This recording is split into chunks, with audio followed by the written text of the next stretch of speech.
ఇందిరమ్మ హయంలో పేదవారికి ఇచ్చిన ప్రభుత్వ భూములను లాక్కోవడం అమానుషమని మెదక్ పార్లమెంటరీ కాంగ్రెస్ నాయకులు గాలి అనిల్ కుమార్ ధ్వజమెత్తారు.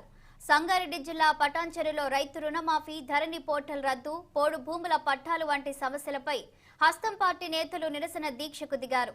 బంగారు తెలంగాణ చేస్తామని రాష్ట్ర ప్రజలను భ్రమలో పెట్టి కేసీఆర్ పాలన సాగిస్తున్నారని ఈ సందర్భంగా అనిల్ కుమార్ ఆరోపించారు.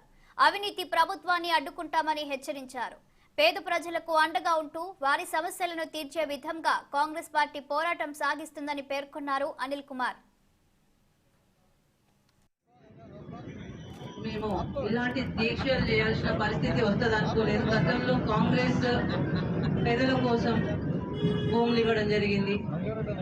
వాళ్ళు భూములను చేసుకునే వాళ్ళకి పట్టాలు చేయడానికి కూడా ముందుకు వచ్చేసి ఎన్నో రకాలుగా వాళ్ళ లాస్ట్కి తెలంగాణ ఇచ్చి తెలంగాణ ప్రజలు బాగుపడతారని చెప్పేసి తెలంగాణ ఇస్తే తెలంగాణ పేరు చెప్పేసి సీఎంగా కూర్చొని రోజుకు ఒక వ్యవస్థ మీద ప్రతి ఒక్క మనిషి మీద పిడితెక్కలు గుద్దుతూ తీసుకొచ్చారు. చివరికి పేదల పైన వాళ్ళ పోడు భూముల మీద వాళ్ళని చిత్రహింసలు చేస్తూ వాళ్ళకి మీకు ఇస్తాము, మీకు పట్టాలు ఇస్తాము, మీరు అమ్ముకోవచ్చు అది ఇది అని చెప్పేసి రేపొద్దున ఏదైనా ఎలక్షన్ వస్తే చాలు ఎలక్షన్ కోసం అని చెప్పేసి ఈరోజు మీకు ఇచ్చేస్తా అని చెప్పారు. మళ్ళీ ఎలక్షన్ అయిపోతే కథం, దాని మీద ఇంకో ఆలోచన ఉండదు, దాన్ని గుంజుకునే ప్రయత్నం చేస్తారు.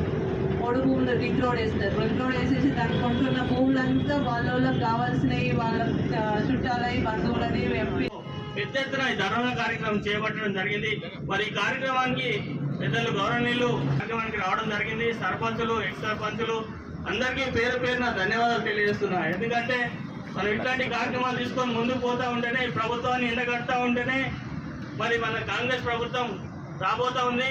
మన కాంగ్రెస్ పార్టీ రాగానే అధికారంలోకి మరి ధరణి పోర్టల్ పూర్తిగా ఎత్తేస్తామని చెప్పి కూడా ఈ సందర్భంగా మా అధ్యక్షులు రేవంత్ రెడ్డి గారు చెప్పడం జరిగింది.